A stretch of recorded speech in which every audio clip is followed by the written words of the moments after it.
कार्यक्रम के पुण्यार्चक हैं आचार्य श्री वसुनंदी वर्षा योग समिति फरीदाबाद 2025। अध्यक्ष पंकज जैन, उपाध्यक्ष वीपी जैन, उपाध्यक्ष प्रदीप जैन, महामंत्री भूपेश जैन, मंत्री अंकित जैन, मंत्री पारस जैन, सह मंत्री अनुज जैन, कोषाध्यक्ष अमित जैन, सह कोषाध्यक्ष हितेश जैन। सभी उपस्थित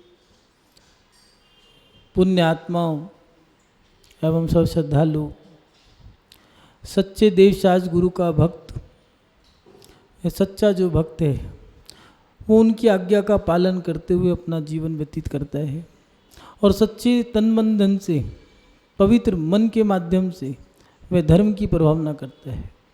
जैसे मंदिर बनाना, वेदी, भगवान को उस वेदी पर विराजमान करना, भगवान का शिखर बनवाना, ध्वजा लगवाना, रथ निकलवाना, विधान करवाना, ये सारे काम वो व्यक्ति करता है। कौन? जो धर्मात्मा है।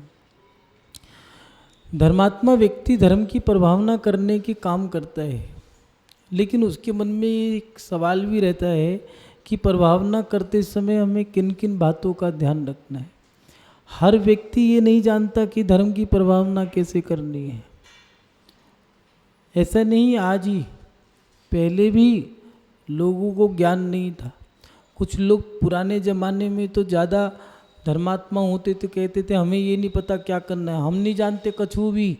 मंदिर के बाहर बैठ गए, ज़्यादा हो तो लोगों की चप्पलों को उठा कर के रख देते थे साफ अच्छे से। मंदिर का मार्ग साफ रहे, उनके मन में भावना होती थी। पुरानी बूढ़ी महिलाएं, उन्हें लगा शास्त्र नहीं है, शास्त्र ला के रख दिया।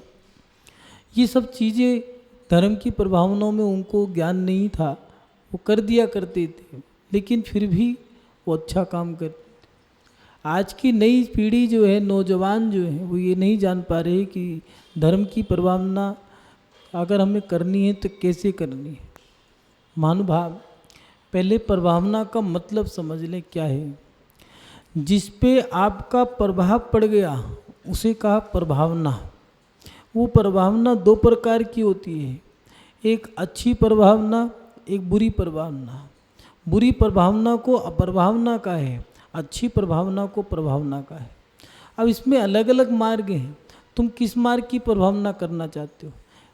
वो एक कहावत है लोक व्यवहार में, बेटा बड़ा होके मेरे अपने बाप का नाम रोशन करना। अगर बाप का नाम रोशन किया है तो बाप की प्रभावना हुई, माँ का नाम रोशन किया तो माँ की प्रभावना हुई, कुल का नाम रोशन किया तो कुल की प्रभावना हुई, और अपने धर्म का नाम रोशन किया तो धर्म की प्रभावना हुई। अब वो धर्म दो क्षेत्र में बट गया, एक सच्चा धर्म, एक मिथ्या धर्म।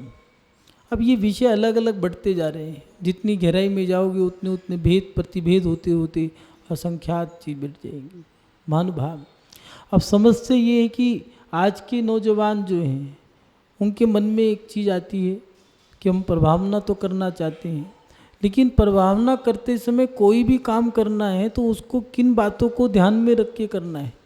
आज नौजवान पीढ़ी चाहती है कि हम कुछ भी काम करें तो उसके हमें सिस्टम पता हो, क्रम वाइज काम हो। अगर मान लो ध्वजारोहण, उद्घाटन, चितनावरण, दीप प्रज्वलन, पाद प्रक्षालन, श्वासपेट, मंगलाचरण, सांस्कृतिक कार्यक्रम, मान सम्मान, ये सारी चीज़ें हैं तो ये उसी अनुसार हो। वो चाहते हैं कि जो क्रम है वो ही हमें पता हो, उसके अलावा हम कुछ ना करें। या फिर मंदिर के क्षेत्र में भी, दिनचर्या में भी, सुबह उठ करके अगर किसी के टाइम टेबल में उनने बनाया है कि सुबह उठ करके मुझे पहले उठना है, उठ करके मॉर्निंग वॉक करनी है, तो वो मॉर्निंग वॉक ही करेगा, मंदिर नहीं जाएगा। मॉर्निंग वॉक के बाद अगर मंदिर है तो मंदिर मॉर्निंग वॉक के बाद ही जाएगा। कुछ लोगों का टाइम टेबल है कि पहले उठ के मंदिर जाना है, फिर मॉर्निंग वॉक करनी है, फिर नाश्ता करना है, फिर ऑफिस जाना है, वापस आकर के फिर इवनिंग वॉक करनी है, फिर बच्चों को समय देना है। जिस समय पे जो काम करना है वही काम करेगा, वो उसको चेंज नहीं करेगा, क्योंकि उसका रूटीन बन गया। वो चाहता है कि सिस्टम से काम हो। सिस्टम से काम करते हैं तो एक उस काम का हमें अच्छा इफेक्ट पड़ता है, रिजल्ट अच्छा मिलता है। ऐसे ही प्रभावना करते समय हमें अगर कोई प्रभावना कर रहा है तो उसके मन में भी आता है कि उसके सिस्टम क्या है। महानुभाव, हर व्यक्ति प्रभावना कर सकता है, लेकिन प्रभावना करने के भी कुछ नियम हैं। तो प्रभावना करते समय किन किन बातों का ध्यान रखना है, ये सवाल एक बहुत बड़ा खड़ा हो जाते हैं। क्योंकि लोग प्रभावना तो करना चाहते हैं, ऐसा नहीं है। जैन धर्म में दिया है कि हर चीज़ की एक अनुशासन है। जैन धर्म एक ऐसा धर्म है जहाँ जीने से लेके मरने तक के अनुशासन दिए हैं। अन्य धर्मों में तो खाने के दिए हैं, पीने के दिए, उठने बैठने के दिए, लेकिन जैन धर्म में इनके साथ साथ मरने का भी अनुशासन दिया है। संतान का जन्म लेने से लेकर के मरण होने तक, और आचार्य जिनसेन स्वामी जी ने तो जन्म से लेके मोक्ष तक की सारी अनुशासित क्रिया बना दी है। आदि पुराण के भाग 2 में 38 39 40 अध्याय में लिख दिया उन्होंने। महानुभाव, एक सवाल ये आता है कि प्रभावना करते समय किन किन बातों का ध्यान रखना है, ये जिज्ञासा आती है बार बार। तो आज उसी पे विषय पे चर्चा कर लेते हैं। कुछ बातें दी हैं, उसको मद्देनज़र रखते हुए, उनको ध्यान में रखते हुए हमें काम करना होगा। पहली बात दी है कि प्रभावना करते समय हमारे अंतरंग में एक वात्सल्य होना जरूरी है। आचार्य समन्वत स्वामी जी ने सम्यक दर्शन के 8 अंग दिए। उन 8 अंगों के अंदर क्रम लगाया है कि शंका नहीं करना, निशांकित, निकांक्षित, निर्विचिकित्सा, कोई शंका ना हो, किसी प्रकार की कांक्षा ना हो, कोई गिलानी ना हो, किसी प्रकार के कुदेव कुशास कुगुरु के प्रति श्रद्धा ना हो, अंतरंग से स्थित हो, सामने वाले को स्थिति करे, स्थितिकरण, उपगोहन, दूसरे के दोषों को ढकना, उसके गुणों की चर्चा करना।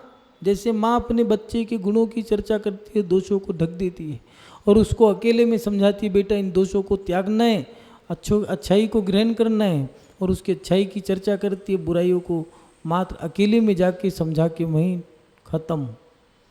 ऐसे ही आचार्य भगवान ने दिया है उपगोहन, स्थितिकरण, और फिर दिया है वात्सल्य। अगर कोई त्यागी व्यक्ति डिग रहा है, मोक्ष मार्ग पर नहीं बढ़ पा रहा है, कोई धर्मात्मा है या बच्चे हैं, कोई भी हो, तो उनको पुचकार के प्यार से स्थित करके, भैया हमारी सामर्थ्य नहीं है, मैं तो धर्म ही छोड़ रहा हूँ, मेरे से नहीं हो रहा है, मैं तो प्रतिमा लेकर के पछता रहा हूँ।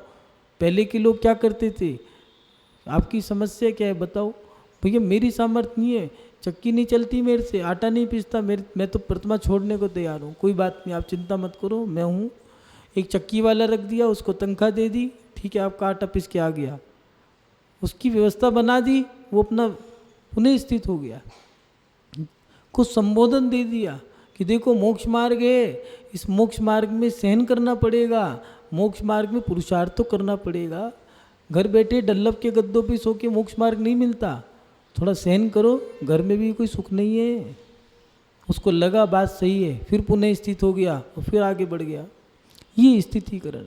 और फिर दिए वात्सल्य, प्यार से पुचकार के तब जाकर के प्रभावना होती। 8वें नंबर पे दिया प्रभावना। महानुभाव, अगर प्रभावना करनी है तो पहले हमारे अंदर वात्सल्य होना जरूरी है। कई बार देखा जाता है जरा जरा सी बात पे गुस्सा आ गया, अरे भैया धर्म कर रहे हो या कि अपने बाप की बपोती समझ के कर रहे हो। धर्म के क्षेत्र में आचार्य समन्वत स्वामी ने कहा कर कि धर्म के क्षेत्र में कोई क्रोध करता है वो सामने वाले का अपमान नहीं, धर्म का अपमान करता है। कि धर्म धर्मात्मा से चलता है, धर्मात्मा का अपमान होगा तो धर्म का अपमान होगा।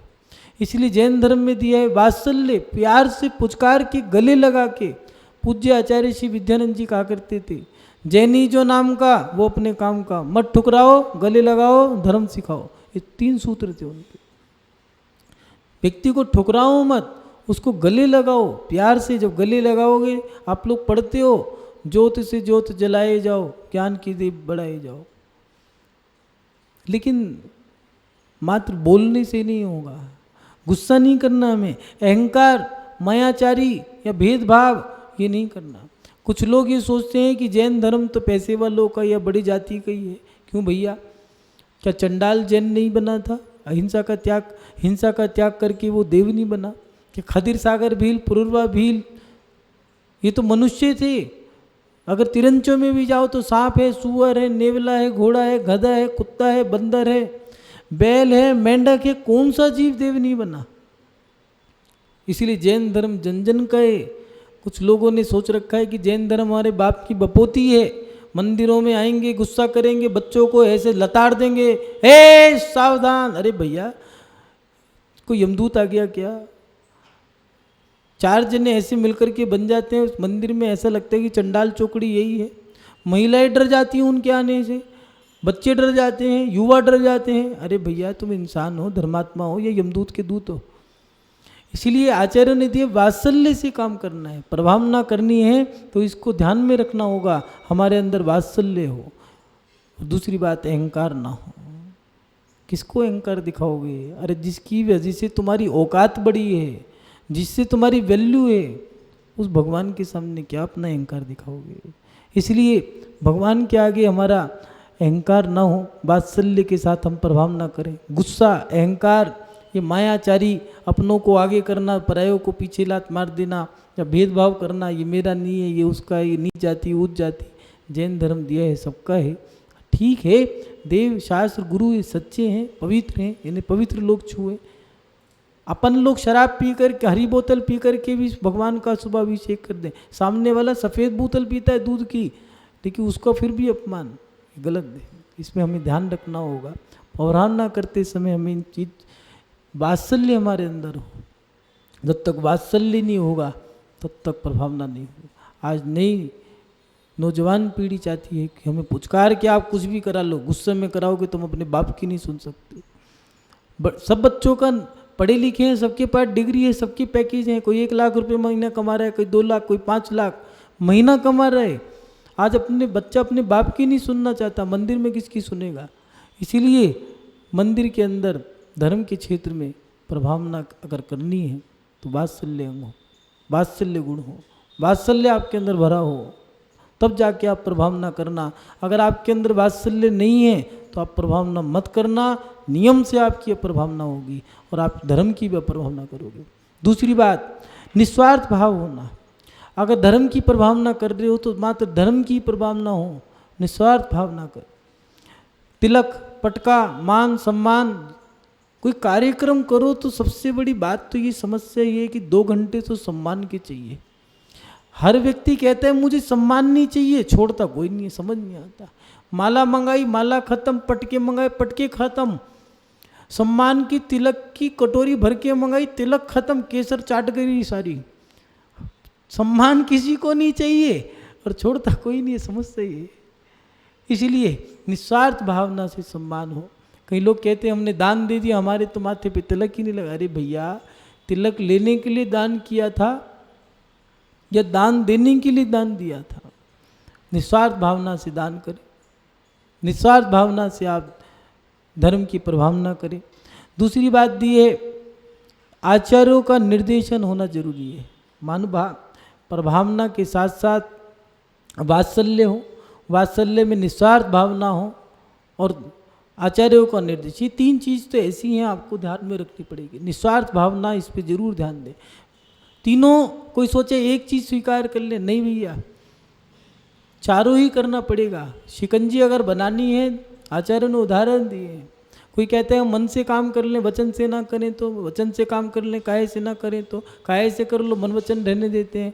आचार्यों ने कहा है कि शिकंजी के अंदर बूरा भी चाहिए, नींबू भी चाहिए, नमक भी चाहिए और पानी भी चाहिए।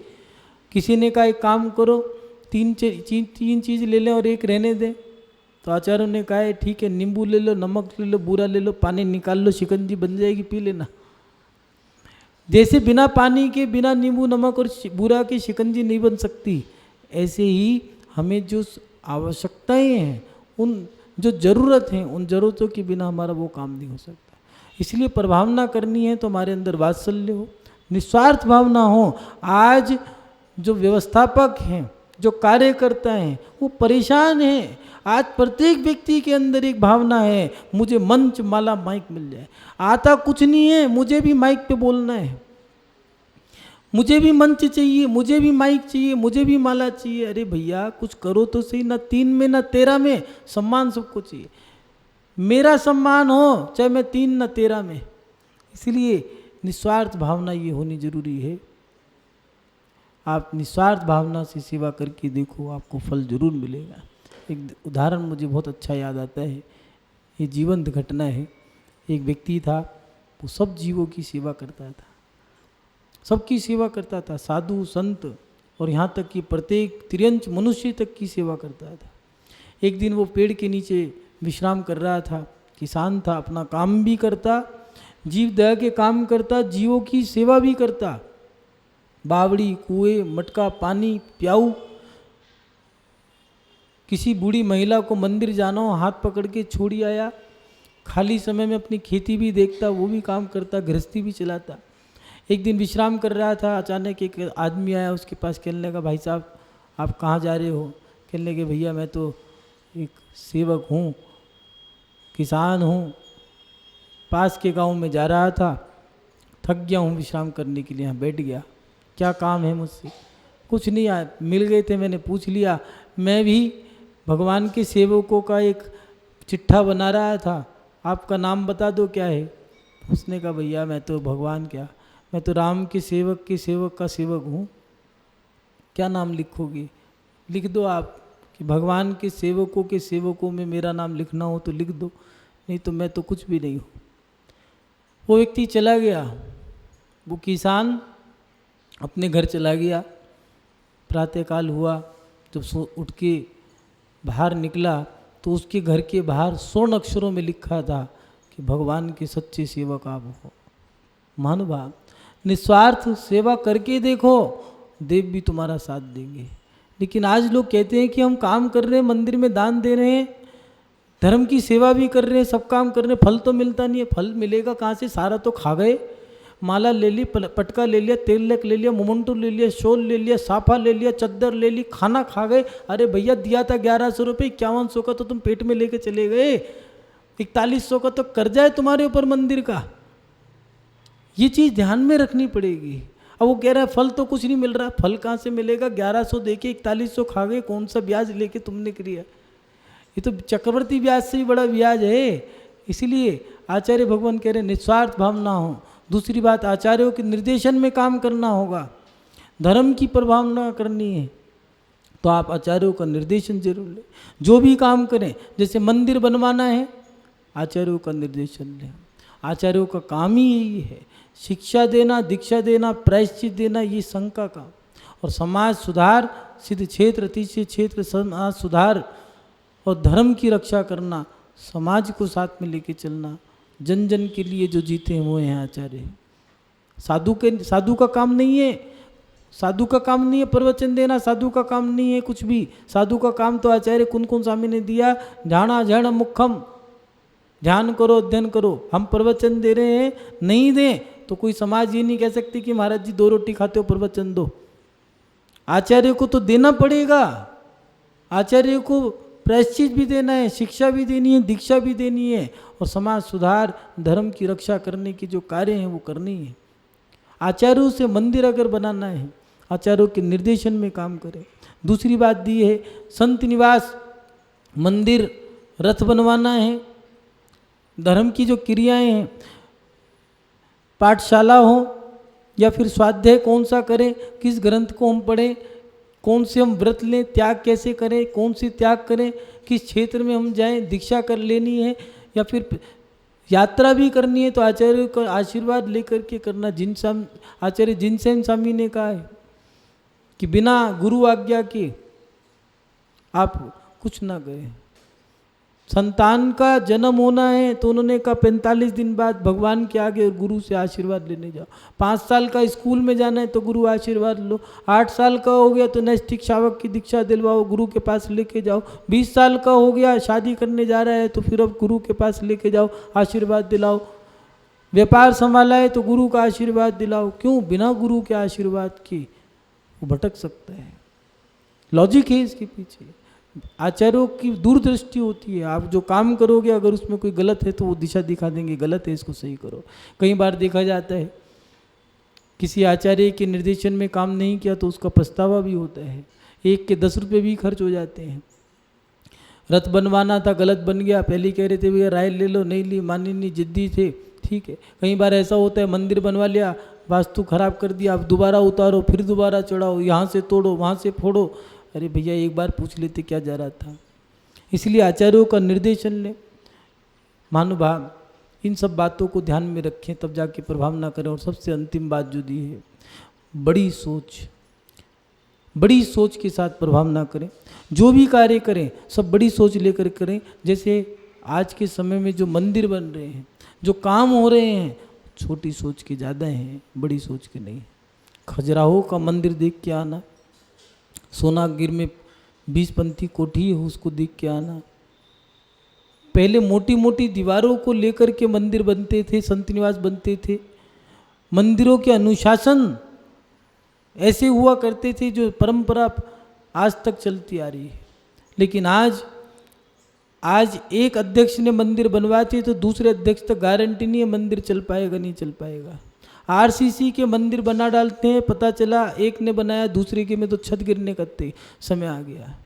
संत निवास बना दिए, उनके अंदर ऐसे कमरे। सही बात तो ये है कि संत निवास बनाया है या शादी का स्थान बनाया है। साधुओं के जो स्थान है वो साधुओं के अनुसार होने चाहिए, शादियों के अनुसार नहीं दिए। इसको थोड़ा ध्यान में रखना पड़ेगा। बड़ी सोच लेकर के काम करें हम लोग। छोटी सोच पैर की मोच व्यक्ति को आगे नहीं बढ़ने देती। इसलिए अपनी बड़ी सोच लेके काम करना होगा। छोटी सोच वाला व्यक्ति, आचार्य कुन स्वामी जी ने लिखा है कि जहाँ लाहा तहाँ लोह, लाहा लोह बड्डही। जहाँ लाभ है वहाँ लोभ है, जहाँ लोभ होता है वहाँ लाभ का कारण बना रहता है। वो लाभ चाहता है, मुझे लाभ हो लाभ हो लाभ हो। और कंजूस मक्खी चूस व्यक्ति नियम से प्रभावना नहीं कर सकता। आज के समय में समाजों में थोड़ा सा जो व्यवस्थापक हैं उनके अंदर कहीं ना कहीं लोभ भी आ गया है। इसको थोड़ा सा बड़ा करना पड़ेगा। धर्म की प्रभावना करने के लिए कालजा चाहिए। गुरुजी कहा करते कि अगर धर्म का ध्वजा लेकर के चल रहे हो तो सीना फौलाद का हो, दिल पत्थर का हो और बड़ी सोच होनी चाहिए, तब जाके आप धर्म की ध्वजा लेकर के चलो। नहीं तो जहाँ रखिए वहीं रखी रहने लो, शांति से बैठ जाओ, धर्म का बंटा धार कर देगा। कंजूस आदमी कहेगा देते रहो देते रहो देते रहो, लेता रहेगा लेता रहेगा लेता रहेगा, आंधे आंधे आंधे। और फिर जब इकट्ठा हो जाएगा बैंक में डाल देगा, कहते अब भी आज आंधे आंधे आंधे। पेट भी बड़ा, पेटी बड़ी, खत्म कहानी। नमोस्तु भगवान। ये थोड़ा सा हमें ध्यान में रखना होगा। निस्वार्थ भावना हो, आचार्य का निर्देश वात्सल्य हो, और उसके साथ साथ बड़ी सोच जो हम लेकर के चलेंगे तो हमारा काम बनेगा। आचार्य श्री विद्यानंद जी कहा करते थे, गुप्त दाम से काम करना चाहिए। पहले के समय में एक मंदिरों में कोई जानकारी देनी होती थी लोगों को तो 500 पन्ने का एक गट्ठा आता था या 1000 पन्ने का, वो पीले नीले गुलाबी कलर की, उसमें धागा लगा करके टांग दिया करते थे, बोर्ड पे लिख दिया करते थे। प्रत्येक व्यक्ति आता था, पर्चा उठाता था, पढ़ लेता था। किसी का फोटो नहीं, कोई मतलब नहीं, जो जानकारी देनी होती थी दे दिया करते थे।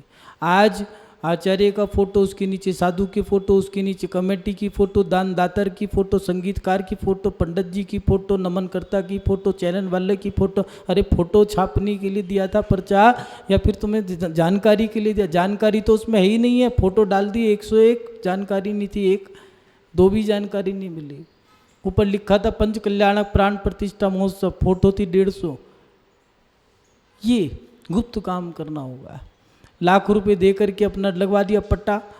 कई लोग परेशान हैं मंदिर में कहाँ पर पैर रखें। सीढ़ी पे पैर रखें, पौड़ी पे पैर रखे तो वहाँ नाम, फर्श पे पैर रखे तो नाम, थोड़ा आराम करने के लिए बैठ गए, ऊपर पंखा चल रहा है उस पर नाम, खंबे पे हाथ रखा तो उस पर नाम, भगवान के ऊपर चंदोबा लगा तो उस पर नाम ठोक दिया। वाह रे वाह, अपने बाप का बस चले तो भगवान के माथे पे ठोक दे नाम। इन चीज़ों पे हमें ध्यान देना होगा। निस्वार्थ भावना से हम काम करें, गुप्त काम करें। पूज्य गुरुदेव कहा करते हैं, गुप्त रूप से की गई साधना वो हमारे जीवन के अंतिम समय तक काम आती है। और जो पुण्य है हमारा, वो गुप्त रूप से किया गया पुण्य, वो हमारे समाधि के लिए काम आता है। महानुभाव, इन सबको मद्देनजर में रखते हुए आप अपना काम करें, इससे धर्म की प्रभावना होगी। कुछ बातें विशेष हैं, हर बार की तरह आज भी कुछ विशेष हैं। बड़े बुजुर्ग धर्म के क्षेत्र में बच्चों या युवाओं को समझाएं। आप समझाओ, बड़े हो, लेकिन डांटो मत। डांटने से, गुस्सा करने से युवा टूट जाता है। लोग चाहते हैं, आज मंदिरों की कमेटियां, समाज के व्यवस्थापक कह रहे हैं कि युवा जुड़ नहीं रहा। क्या करें? युवा जुड़ना चाहता है लेकिन जुड़ने नहीं दे रहे। कुछ ठेकेदार बन के बैठ के हैं, कुछ भगवान को अपने बाप की बपोती समझ के बैठ गए हैं। वो युवाओं को डांट देते हैं, धुतकार देते हैं। उनको प्रोत्साहन दो, जैसे अपने बेटे को आपने आगे बढ़ाया है, ऐसे ही उन युवाओं को धर्म के क्षेत्र में आगे बढ़ाएं। डांट करके धर्म की प्रभावना नहीं होती। आप पुचकार के कराओ, वो आपसे कुछ लेने नहीं आया है, मंदिर में कुछ दे के ही जाएगा, अपना तन सेवा करके जाएगा, अपना मन अच्छी भावना दे के जाएगा, नहीं तो कुछ ना कुछ धन दे के जाएगा। इसलिए आप प्यार से पुचकार के काम करें। बड़े बुजुर्गों से हम यही कहना चाहेंगे कि बड़े बुजुर्ग मंदिरों में, धर्म के क्षेत्र में युवाओं को प्यार से पुचकार के काम दें। दूसरी बात, धर्म प्रभावना के कार्य आचार्य के निर्देशन में जरूर करें। आज के समय में कुछ लोग अपनी मर्जी से काम कर लेते हैं, उससे धर्म का पैसा दुगना खर्च होता है। पूज्य आचार्य गुरुदेव लगभग 150 पंच कल्याणक करा चुके, 150 मंदिरों को विराजमान बनवा चुके, लाखों जिनबिम स्थापित करा चुके। देश और विदेशों में उनके, ऑस्ट्रेलिया, अमेरिका, कनाडा, सऊदी अरब, ऐसे विदेशों में उन्होंने भगवानों को विराजमान करा के भिजवा दिया। महानुभाव आचार्यों के निर्देशन में काम करें। गुरुओं की प्रभावना पर भी थोड़ा सा ध्यान दें। मात्र मंदिर नहीं, हमें आज उपासकों की भी ज़रूरत है। बीच में विश्राम गृह की भी आवश्यकता है। हमें अनाथ आश्रम, वृद्धाश्रम की भी आवश्यकता है। जैन समाज में विद्यालयों की भी आवश्यकता है, गौशाला की भी आवश्यकता है, और सही मायने में तो बुजुर्गों के लिए भोजनशाला की भी आवश्यकता है। इन चीज़ों पे भी ध्यान दें। धर्म की प्रभावना सबको साथ लेकर के करें। मात्र बंद कमरे में 4 जने बैठ कर के निर्णय ना लें। समाज की व्यवस्था समाज के सामने रख कर के निर्णय लें। और धर्म की प्रभावना करने का अधिकार प्रत्येक व्यक्ति को है। ये ना सोचें कि हमारा ही अधिकार है। इन सबको बातों को ध्यान में रख कर के आप धर्म की प्रभावना करें। महानुभाव, सच्चे मन से सच्चे देव शास्त्र गुरु की प्रभावना करने से आपकी प्रभावना होगी, आपकी भावना शुद्ध होगी। और जो प्रभावना आप जब करोगे तो इससे आपका जो पुण्य है, पूज्य आचार्य गुरुदेव ने बताया था कि गुप्त रूप से काम करना। इस कार्यक्रम के पुण्यार्चक थे आचार्य श्री वसुनंदी वर्षा योग समिति फरीदाबाद 2025। अध्यक्ष पंकज जैन, उपाध्यक्ष वीपी जैन, उपाध्यक्ष प्रदीप जैन, महामंत्री भूपेश जैन, मंत्री अंकित जैन, मंत्री पारस जैन, सह मंत्री अनुज जैन, कोषाध्यक्ष अमित जैन, सह कोषाध्यक्ष हितेश जैन।